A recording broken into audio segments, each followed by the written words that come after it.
দেশে মানসিক রোগীর সংখ্যা এখন প্রায় ৩ কোটি, এমন তথ্য জানিয়েছে জাতীয় মানসিক স্বাস্থ্য ইনস্টিটিউট। বিশেষজ্ঞরা বলছেন, প্রাকৃতিক দুর্যোগ, সংঘাত, বাস্তুচ্যুতি কিংবা সামাজিক চাপে মানুষের মানসিক স্বাস্থ্যে পড়ছে সরাসরি প্রভাব। প্রতিবেদন অনুযায়ী মানসিক সমস্যায় আক্রান্ত ৯০% মানুষ এখনও চিকিৎসা সেবার বাইরে, আর এর মধ্যে ১/৩ ভুক্তভোগী দীর্ঘমেয়াদী মানসিক সমস্যায় ভোগেন।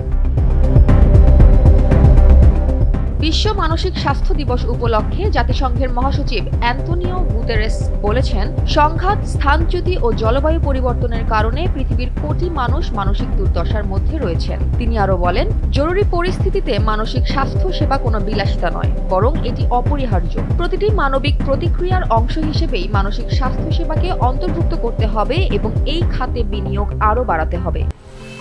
10 বছরের যাত্রা তো কেবলই শুরু। একসাথে গ্রো করার এই জার্নি চলুক আগামীতেও। পাঠাও 10 years of growing with you।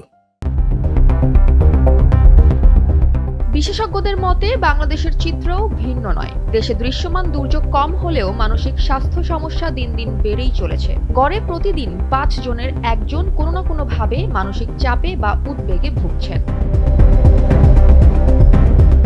Enam medical college ও হাসপাতালের সহকারী অধ্যাপক ডক্টর মুনাইম রেজা মুনিমের এক গবেষণায় দেখা গেছে, একজন মানসিক রোগী সঠিক চিকিৎসকের কাছে পৌঁছতে সময় নেন গড়ে 38 মাস। এর মধ্যে অনেকেই না বুঝে চিকিৎসা নেন ফার্মাসিস্ট, কবিরাজ বা ধর্মীয় ব্যক্তিদের কাছ থেকে। মাত্র 15% রোগী আসেন মানসিক রোগ বিশেষজ্ঞদের কাছে, কারণ বেশিরভাগ মানুষ বুঝতেই পারেন না যে তাদের রোগটা আসলে মানসিক।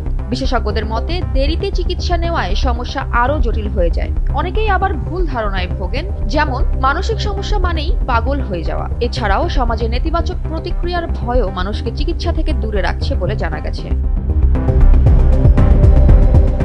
জাতীয় মানসিক স্বাস্থ্য ইনস্টিটিউটের তথ্য বলছে, সরকারি পর্যায়ে মানসিক রোগীর জন্য শয্যা রয়েছে মাত্র ১,২৪০টি। দেশের প্রায় ৩ কোটি রোগীর তুলনায় এই সংখ্যা কিছুই নয়। চিকিৎসকের সংখ্যাও ১,০০০-এরও কম। ফলে দেশের ৯০% মানসিক রোগী এখনও চিকিৎসার বাইরে রয়ে গেছেন। অপরদিকে আরেক গবেষণায় দেখা গেছে, ১৯৬০ থেকে ২০২২ সাল পর্যন্ত বাংলাদেশে প্রাকৃতিক দুর্যোগ প্রায় দ্বিগুণ হারে বেড়েছে। এতে শুধু শারীরিক ক্ষতি নয়, বেড়েছে মানসিক চাপও। দুর্যোগের পর অনেকের মধ্যেই ট্রমা, হতাশা বা উদ্বেগের তৈরি হয়, কিন্তু এসব সমস্যাগুলো সচরাচর আমলে নেওয়া হয় না, যার ফলে তারা একসময় স্থায়ী মানসিক সমস্যায় ভুগতে শুরু করেন।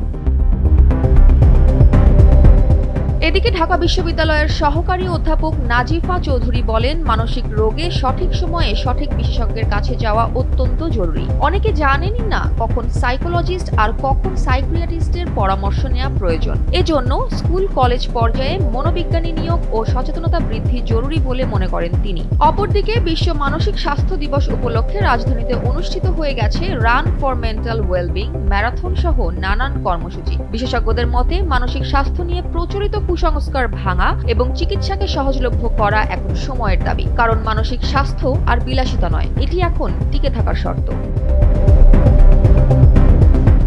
জয়া হাসান, এনপিবি।